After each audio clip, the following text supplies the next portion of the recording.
অনেকেই বলেন মানুষ মারা গেলে আকাশের তারা হয়ে যায় কিংবা গাছ হয়ে যায়। একটি গাছ, একটি প্রাণ। তাদের মেয়ে প্রাণ হারিয়েছেন কর্মক্ষেত্রে, তাদের মেয়ে প্রাণ হারিয়েছেন। সেই সন্তানহারা মা বাবা আজ এই দিনে বৃক্ষরোপণ করলেন। 9টি গাছের চারা বসান অভয়ার মা বাবা। 9 জনের হাতে তুলে দেওয়া হয় গাছের চারা। গাছেই বেঁচে থাকুক মেয়ে, ছায়া দিক, হাওয়া দিক। সন্তানহারা রত্না দেবনাথ কি বলছেন?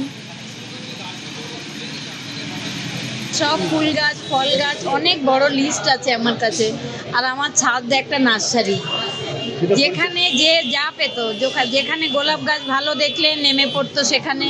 মা বাবা হিসাবে ওকে যেমন আমরা মনে রাখি, তেমনি সারা বিশ্ব ওকে, ওর মধ্যে এমন একটা পাওয়ার ছিল কেউ ভুলতে পারেনি।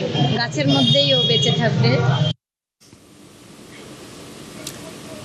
আরজি করে ডাক্তারি পড়ুয়ার ধর্ষণ খুনে 2 বছর পার।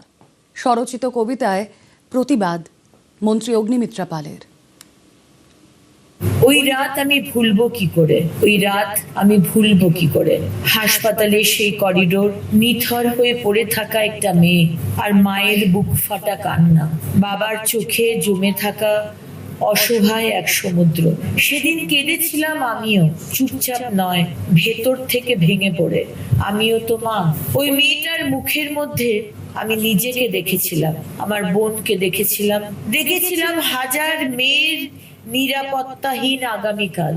আর দেখেছিলাম চোখের সামনে সত্যকে মুছে ফেলার চেষ্টা, প্রমাণকে সরিয়ে দেওয়ার অন্ধকার, আর প্রশ্নকে থামিয়ে দেওয়ার আয়োজন। তখনই বলেছিলাম, না, এই অন্যায় মেনে নেব না। কথা দিয়েছিলাম, অভয়া, তুমি বিচার পাবে। আমরা জানতে চাই কারা ছিল সেদিন, কারা দেখেছিল, কারা জানতো, কারা চুপ ছিল। যদি কেউ সত্য লুকিয়ে থাকে, যদি কেউ প্রমাণ মুছে থাকে, যদি কেউ তদন্তের পথ আটকায়, তবে তার মুখও আসুক দিনের আলোয় সবার সামনে। অভয়া শুধু একটি নাম নয়, অভয়া আমাদের ঘরের মেয়ে, অভয়া আমার বোন, অভয়া আমার সন্তান। তাই আজও বলি, ওই রাত আমি ভুলবো কি করে।